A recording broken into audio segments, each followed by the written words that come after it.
This is a Founding Media podcast, produced at Austin Community College District.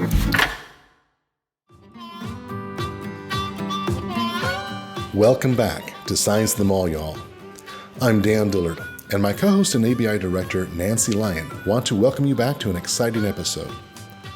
Former ABI interns Liz Hampton and Jolie Muren joined the podcast today to share their unique journeys to Austin Community College and tell us how their internships at ACC Bioscience Incubator helped them secure jobs in diagnostics. If you've taken a COVID test in the last couple of years, then you'll probably be interested to hear about the work that our guests are doing. Jolie and Liz tell us about the exciting bioscience project interns can do at ACC Bioscience Incubator, explain all the opportunities available at the bioscience industry, and debate who has taken more COVID tests in the lab. Let's jump in. Thanks for joining us, and we want to get more knowledge on the experience there at the incubator. So I was kind of curious, my first question for you both is, did you both intern at the incubator at the same time, and who started there first? I don't know who started first, but it was not at the same time. No, you didn't overlap. No, I think I was first. Yeah. Oh, okay. That's pretty early on.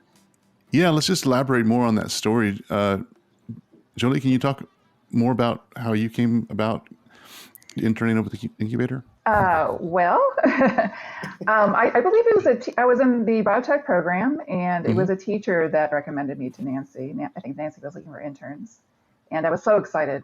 I wanted to be able to start doing things. Yeah, I mean, you jumped in doing all kinds of stuff. That's, I think, the beauty of the confidence of a bit of an older student who actually knows what they want to do. She's like, I could do that. Well, I did start, maintaining the instruments, which is great because then I learned how everything worked and, exposed to all sorts of tests and experiments that people might do.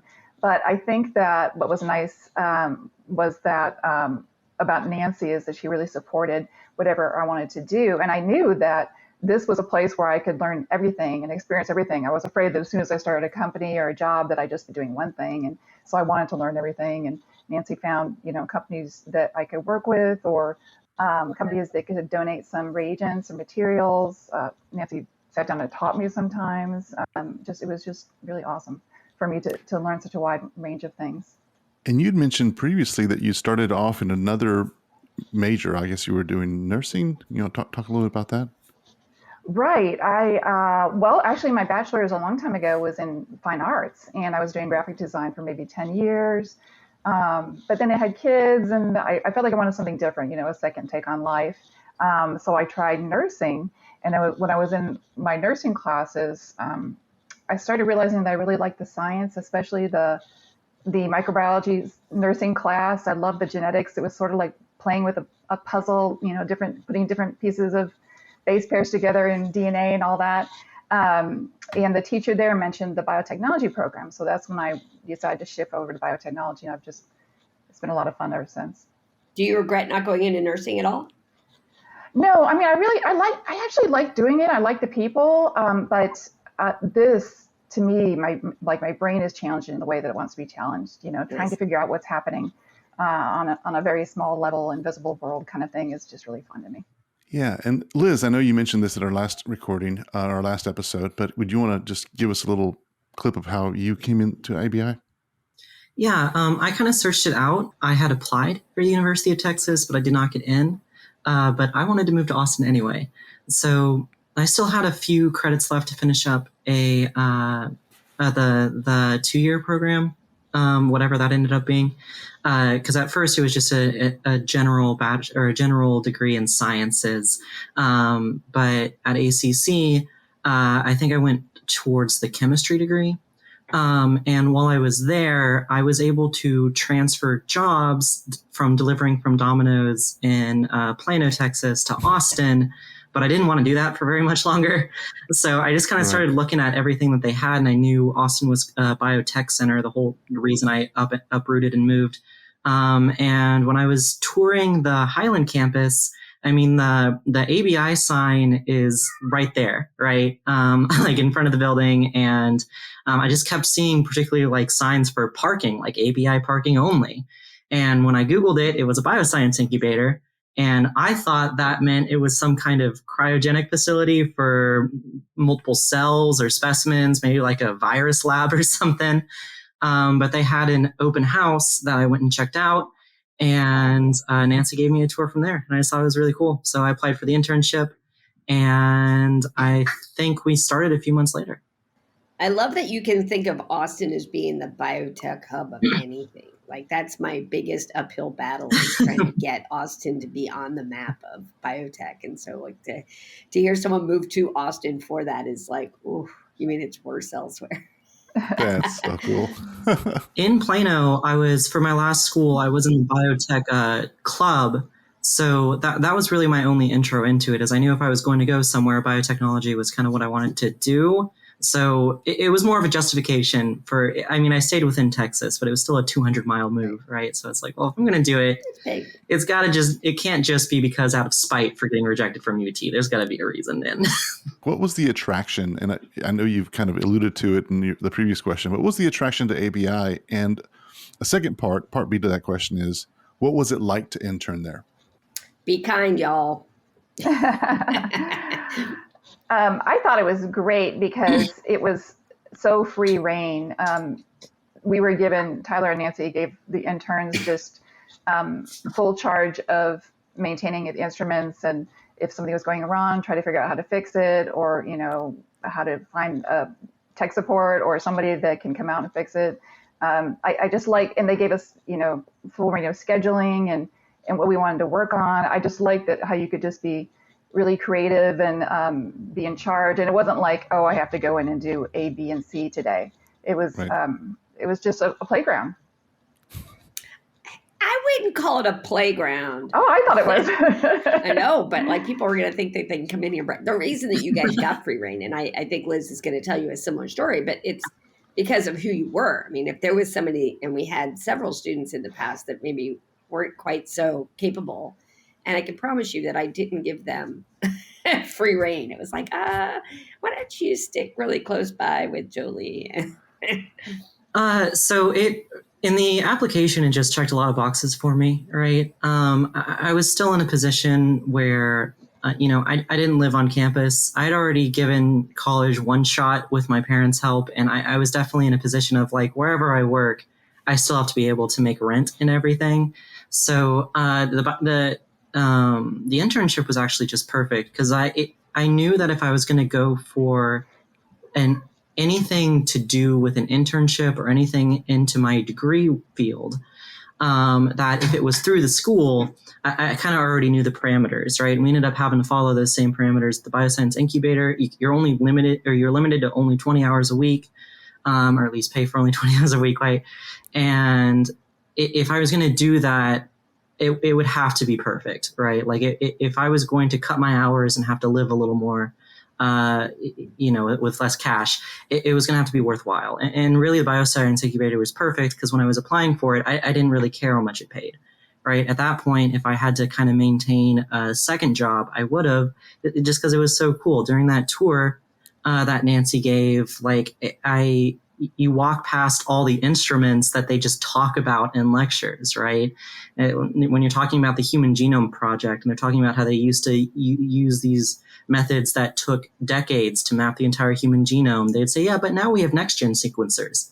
And in your head, you're like, whatever the heck that is, you imagine this spaceship-esque, beepy bloopy, kind of futuristic machine. But when you pass by it, it's not small, but it fits on a singular table.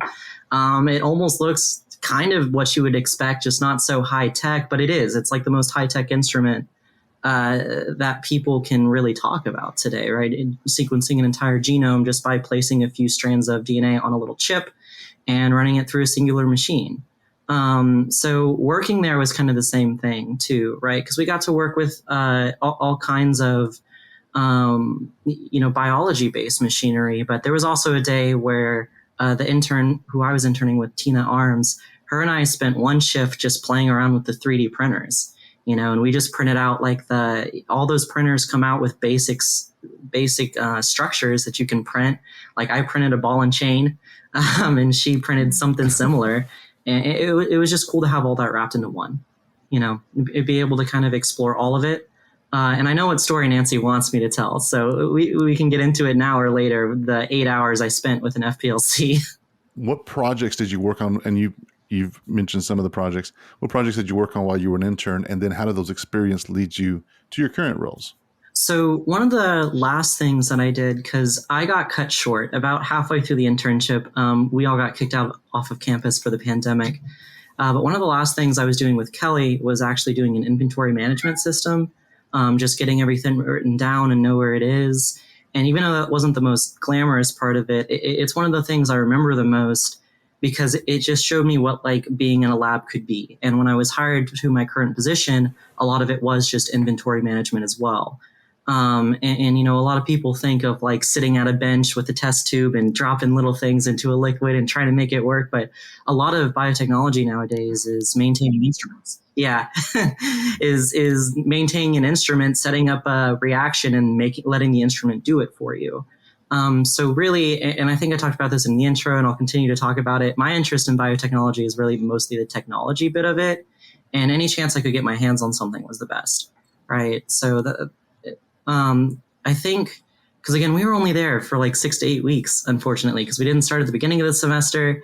We started a few weeks in, and then about halfway through for spring break, they kicked us out. So I didn't get to try a whole lot. I know there were talks of us trying to do some cell culturing I kind of missed out on, but at least handling and actually trying to run through the maintenance procedures of that equipment really was the kickstart to what I'm kind of doing today. And it was really fun. Wow. What about you, Jolie? I did learn cell culture from Nancy and did do that for Nuclean. They needed, I maintained their cell culture line so that they could do, their testing on it. And that led to my job right out of ABI. But what supported me for my job that I have currently is I was able to shadow a company there, 16S, that was doing next-gen sequencing. And also, in order to do next-gen sequencing, first you have to do PCR. And so Nancy kindly found some reagents so that I could, experiment with qPCR and prepare it for that. And now I'm an R&D scientist working on a COVID test. Well, it's a number of different diseases, and it is done with next-gen sequencing. It's funny is that there's a picture, and I got mad at my admin for taking this picture simply because we probably weren't the most PPE clad for the thing, but we were all trying to do the microbiome of the lab, like use next-gen sequencing to like distinguish, because we had a Latino guy and a Black woman and a Indian woman, like all these different people. And we're like, oh, I wonder if we did next-gen sequencing on ourselves. And so we're all in there with like Q-tips in our mouth and like dipping them in test tubes and stuff like that. And that was Jolie, so she could do the next-gen sequencing on us. Yeah, it was always fun. What about soft skills? I think what we've talked in previous podcasts is, as we've talked to some of the employers, there's unique things that they are looking for. And some of it has to do with just soft skills. And so I wonder what you think your most valuable soft skills are, and what unique things about yourself pointed you to the jobs that you ended up with. I think something that was always never had to be said when I was at ACC, but is now kind of brought up a lot now that I'm working with Nuclean. For better or for worse, if you give me a job and I'm not so sure about it, I'm going to try, and at Nuclean a lot, this happens because I work with a lot of people that have been in this field for a long time. And I'm not the most ancient person, but I'm not super young either, but I still have people that I work with that were getting their doctorates, before I could read.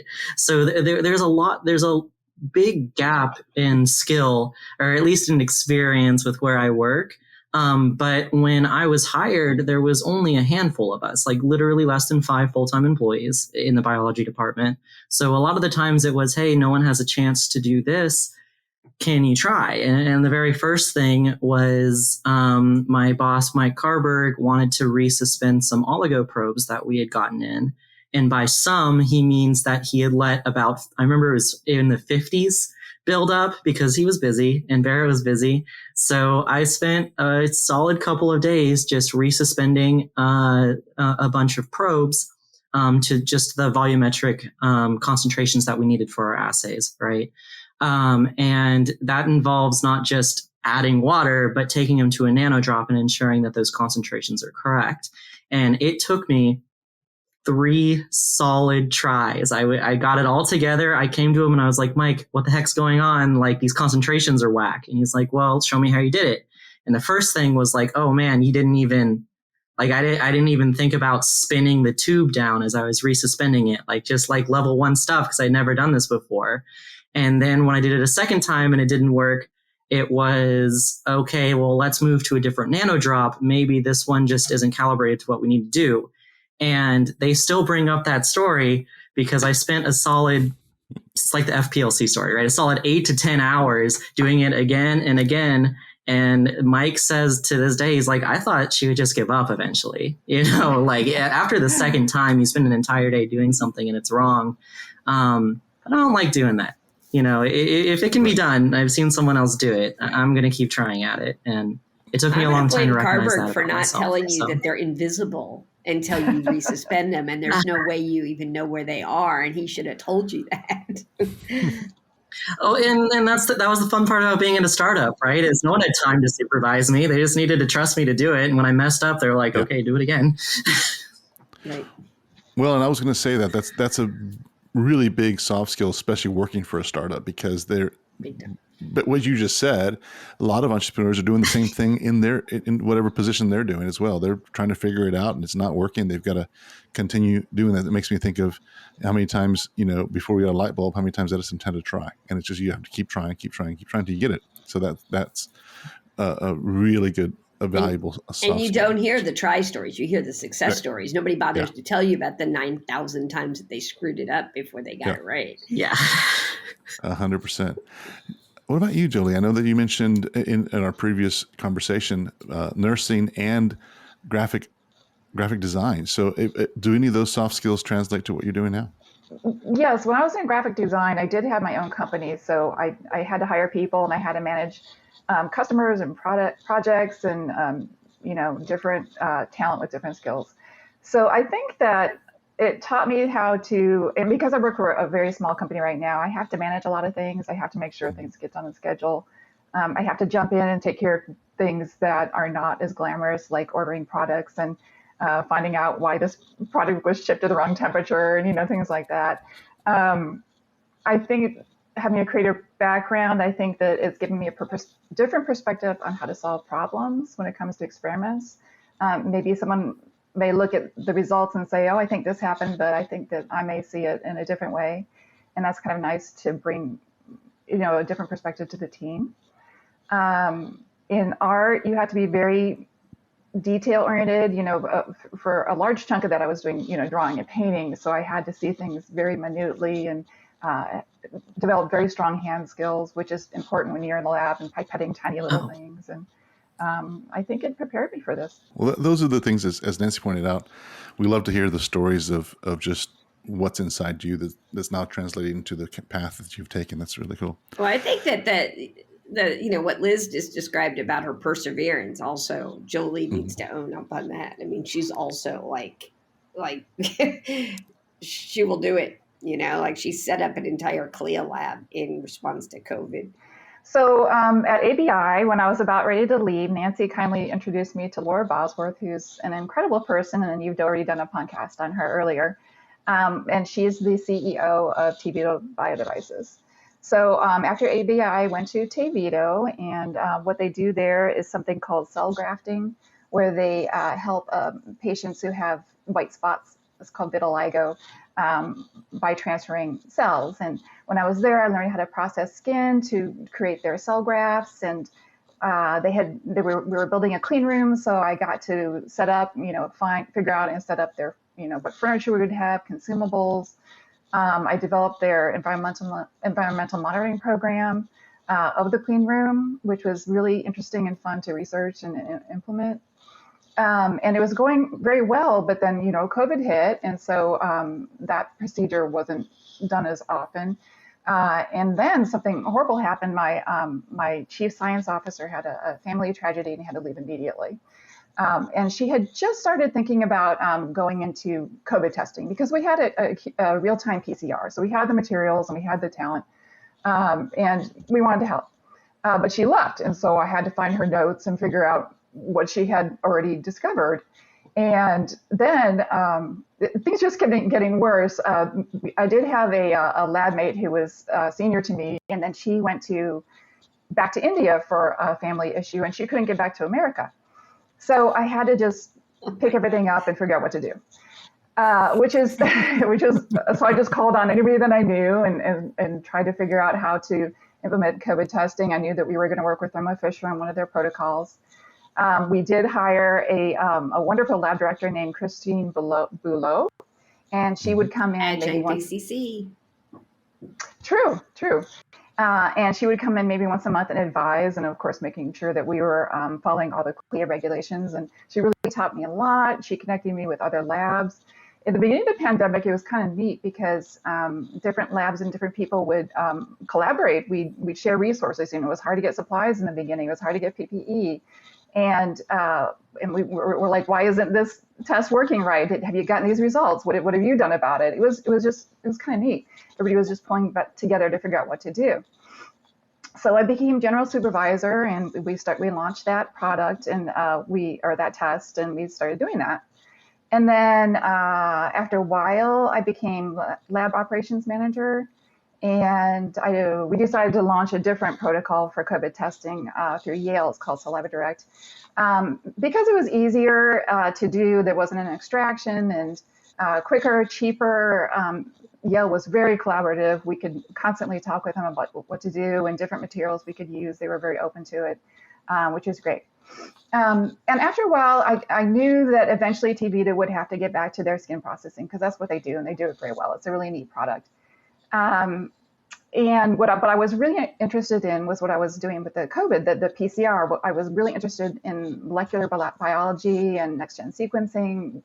That seed was planted way back when I was in microbiology for nursing school. So, and at the time, Laura had invited a small company called Engstrom to come work in the same space. And we had room, and Laura's a nice person. and she wanted to help the cause. So Engstrom came, and they had been developing a COVID test doing next-gen sequencing, which is so neat. And Josue was the main person we worked with there, and he was also very helpful in supporting us, and we were able to work somewhat collaboratively. So when Engstrom got their funding, their first round of funding, they opened up a position for an R&D scientist. So I approached him and I asked if he'd be interested, and they were. And to me, it was a real win-win because I could build on what I had been interested in and keep growing, but then I could also be in the same space so that I could help TVita. So if they needed help, like how come I can't get this instrument to work, or have you seen results before? What have you done about it? I could help. If we made a decision and it was certain, like how we came to that decision, I could be there so that knowledge was not lost. And since then, we've been pretty symbiotic. We've been helping each other. It's been working out. That's really cool. It's nice to see how things unfold. I want to know who of the two of you has produced more saliva for a saliva COVID test. I don't know. Liz is the Nuclean's been doing by the gallon. I think it's part of their job description. I might have to beat you on that one. I'm sorry. My saliva is what they use when they want something easy.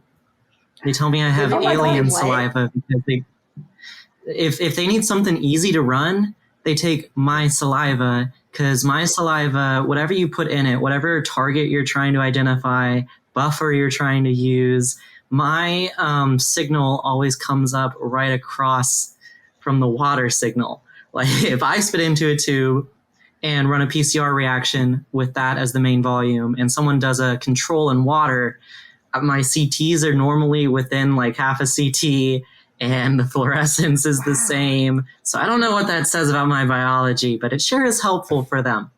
When something just needs to work, it's my saliva. When something needs to break, they find someone else. Nice. That's very interesting. Whatever that means. Bit of information. What's some advice you have for a current student who might be interested in biosciences with regard to how they should approach their internship choice? Well, I think I had talked about this with Nancy before. I think that what's neat about biotechnology is that a student can do anything they want with it. If they are a quiet person, they prefer to work in solitude in the lab and just be meticulous, you can do that. You can be a lab tech. If you like to solve problems, you could be more of an R&D scientist. If you really like talking with people, you like science, but you're really social, you could work more in sales. You could be, if you like traveling, you could be a field scientist. You can go, promote your product or your assay or your medical device to companies that'll be purchasing it. If you like computers, you could do bioinformatics. I just think that any direction your bent is, you can find a way to do it. To pay attention to your bent. I was going to say, so there's an opportunity to just kind of follow what's already in you as far as interest goes. Mm-hmm. Liz, what about you? Well, I agree with her. There's a lot that goes into biotechnology. My company right now that I work for, Nuclean, is, we are developing a test kit for COVID, and we hope that it goes on to be almost anything that can be detected via saliva moving forward.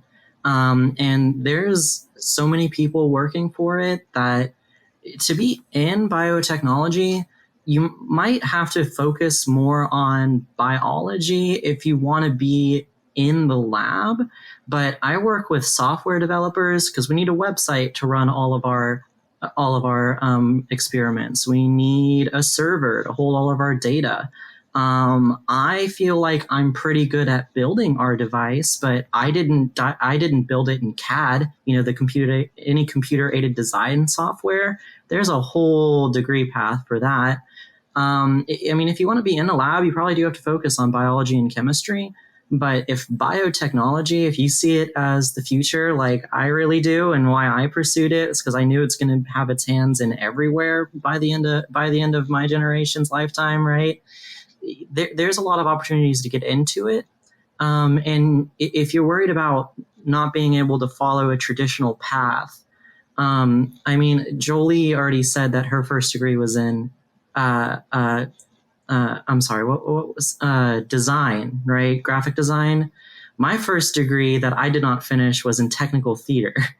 So when I dropped out of that, I did not want to have to go right back into college. I felt like I made a terrible choice the first time. So community college worked fine for me. I got into the ACC internship program because I knew what I wanted.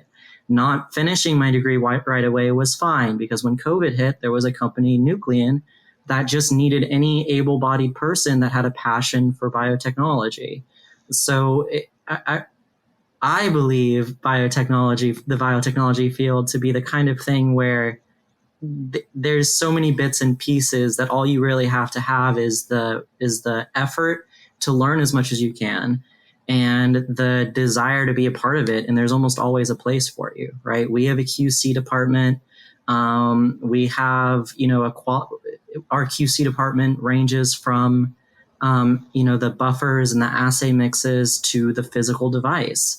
So that's really what I like about it, right? My 4-year degree will be in biochemistry, but like I've mentioned a bunch of times before, I'm much more interested in the technology aspect. For me, the biology is the stuff I have to be forced to learn. So that's why I've gone the path of getting grades for it. But the technology is stuff that I like to learn. Right now I'm learning Python when I have some free time, and I'm not doing it for data analysis. You can find resources online to do it to build games. I built a program that you plug in a star map and it takes all this data and it just points you towards planets that are Earth-like. And I read that out of a book. There's a lot of things you can do that end up being applicable. And I hope I didn't go too off the note there, but there's a lot of ways you can find yourself in a biotech field.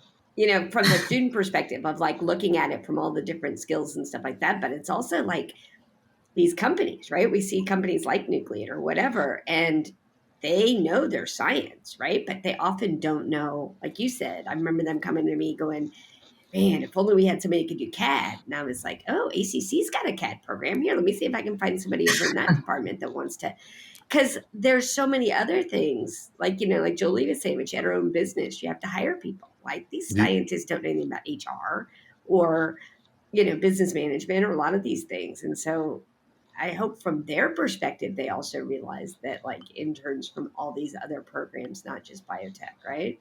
Yeah, and I'm sure that as an entrepreneur, because it happens all the time, they don't know what they don't know at the beginning. They're like, we're going to go do this thing. And then all of a sudden, oh, I need a computer programmer. I need a software. I need this. I need a CAD designer. I didn't know I needed that. So, and they often think, and it's maybe unique to science, I don't know, but scientists tend to be pretty smart, right? And they think, well, if I can do this, my God, this is like really state of the art, really complicated stuff. Surely I can learn all that other stuff. And it's like, sure, maybe you could, but why should you? Like, just do what you do best and hire people that know how to do that, instead of like, well, I can just learn the business. I can just hire people and I can just figure out the finances and I can just go, it's like, yeah. Or you can find people that really already know how to do that and they can do it better. Exactly. Well, that concludes our time together. I certainly appreciated Liz and Jolie, your time, your answers, and your experiences sharing with us.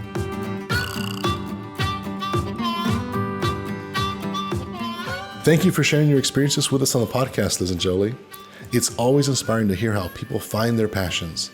And it's so interesting to learn about the kinds of things that interns at ABI get to do in the lab.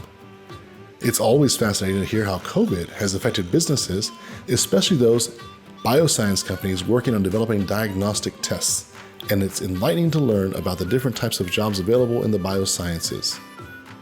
Tune into the next episodes to learn more about what Liz and Jolie are doing in their jobs now. And thanks so much for listening to Science in the Mall, y'all. See you then. This has been a Founding Media podcast, produced in partnership with Austin Community College's Bioscience Incubator, which is the region's only wet lab space for Austin's growing bioscience industry.